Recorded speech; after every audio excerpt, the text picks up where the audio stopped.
Hello friends and welcome back to my channel. My name is Katelyn from Florals.com and we are back again today capturing more of those Montana memories from the vlog I shared with you last week into my traveler's notebook. So this is actually pretty much the start of the vlog you see.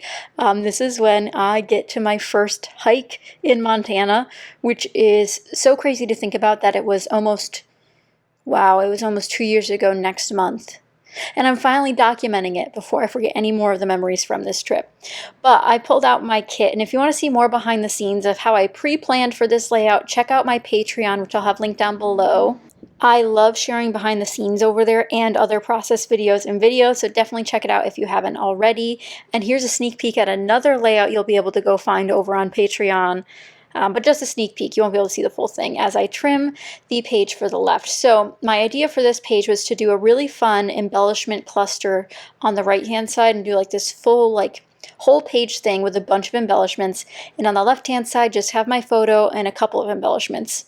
This does transform from my original idea a little bit, but I do start with this beautiful pattern paper, which is from that Recollections paper pad from, I don't know, like maybe 5 years ago. It is absolutely beautiful. I've used it several times in this traveler's notebook already, and I just love the neutral tones in it with those pops of pink and green. So pretty. And I pair that with this picture, which is me in front of the sign for the Lone Pine State Park. Again, if you have not seen the vlog where I take you along on the hike with me, I'll have it linked down below so you guys can check it out. And I'll also have the blog post linked down below in case you guys want to see more close-ups of this and hear more about this moment in time and how I'm capturing it in this traveler's notebook.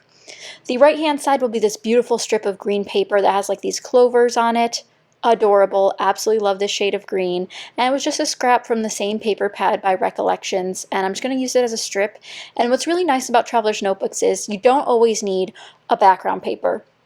I adore the way Sarah Scraps uses her traveler's notebook. She does such a great job at it. And this is a cheaper side traveler's notebook. It's not like it's watercolor paper or anything like that. So I do have ghosting issues. If you've seen previously, I've shared a couple pages, and I did stamping on one of the actual traveler's notebook pages, and there was ghosting. So on the previous next page, that was the back side, I had to add pattern paper no matter what I wanted because you could see through that there was stamping on the other side. But here we don't have to worry about that because there's no stamping, just a lot of embellishing. So I pulled out a ton of pieces from the camping collection from Simple Stories that I have in this kit. And if you guys haven't seen the kit share, I'll have that link down below. Since I don't go through a ton of the items in my kit for this particular page, this really proves you don't need a ton to scrapbook. And if you're getting into journaling, traveler's notebooking, whatever it may be, I'm using a paper pad, one set of die cut embellishments, and then I add a few things like washi tape, which is obviously something that's easily portable. You don't need a ton. So I'm using one die cut kit to make this spread really work. And this is a great way to practice your layering, is start with a die cut set you really love, an ephemera set, whatever you happen to buy and love, and just start layering the pieces together. That's what they're meant for, is to layer together. So I have some of the phrase stickers, well, die cuts. I have some of the icons, some of the florals, and just really make them all work together.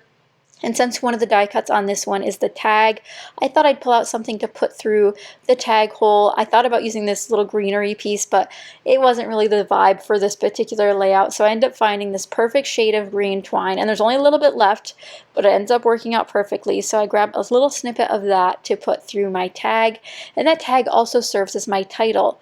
I know there's a lot of people when they do traveler's notebooks who don't like official titles because it is such a small canvas, and sometimes handwritten titles are even better. So I could even add something to this title later on when I do my journaling.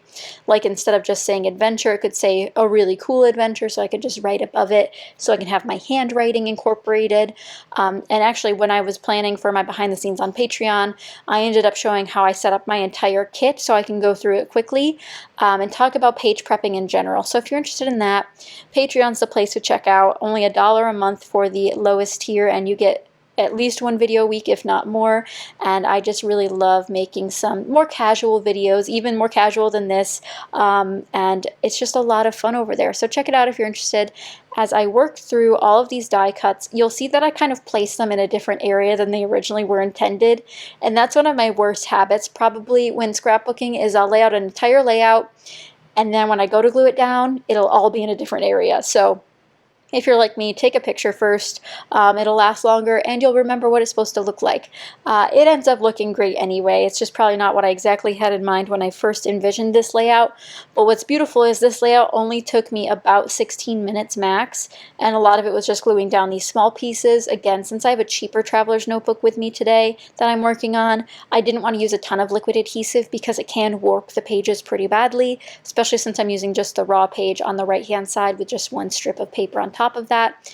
So I wanted to be cognizant of making sure that wouldn't happen. So I'm using my giant ATG tape gun and putting tape on all of these tiny die cuts. And it works out in the end. It just takes me a little bit more time to make sure everything stays in place. But really, this picture is probably so joyous, and I had no idea what I was in for. I did take this at the start of my trip, not at the end of this hike. So you'll see as we progress through capturing more of these memories. Again, you can see more captured over on Patreon, that I become more and more joyous as this hike goes on, because I just discover so many things I loved about Montana. Because this was indeed, as soon as I got off the plane, checked into my hotel, I caught an Uber to the closest hike I could find to make most of my time in Montana. And I know a lot of you said it was crazy that I went hiking on my own, especially in a state where I knew basically no one, and it indeed was. I don't know if I'd do that again. I'd rather have a hiking buddy, but we'll see where my adventures take me, and hopefully we'll be on some more hikes soon. But make sure you're subscribed so you don't miss out on the future Montana vlog. I have one more to share with you coming up later this month, as well as capturing more of these memories. And be sure to head over to the blog so you can see the up-close photos, and sign up for my newsletter so you don't miss out on blog posts that don't make it over here to YouTube, because I am writing a lot more because I really miss blogging, and I know several of you are enjoying the posts over there. But I wanted to finish off this layout with a little bit of texture, so I go for these beautiful puffy dots from Fancy Pants, which are amazing for traveler's notebooks. I'm going to be really heartbroken when I finish this sheet, and this will be the second sheet of Fancy Pants puffy dots I've finished, but I do finish off two colors, the beautiful green and then the light toned gray, which just add the perfect finishing touch to this page without too much bulk. But that is pretty much it for this page. A little bit of Freckled Fawn, a little bit of Simple Stories, a little bit of Fancy Pants, but really just a lot of beautiful colors put together. And of course, a little tiny bit of texture with that twine, a little bit of texture through the puffy dots and the enamel hearts. Really, it just came together so beautifully, and I adore how I was able to capture this memory and emphasize it with all these camping bits. But hopefully you guys enjoyed. If you did, be sure to give it a thumbs up and subscribe for more. Check out all the links in the description down below so you guys don't miss out, and you can also shop all of these products that I can still find on the internet over on my blog if you're interested in trying any of them out for your stash. But thank you guys again so much for watching, and I'll see you guys next time. Bye!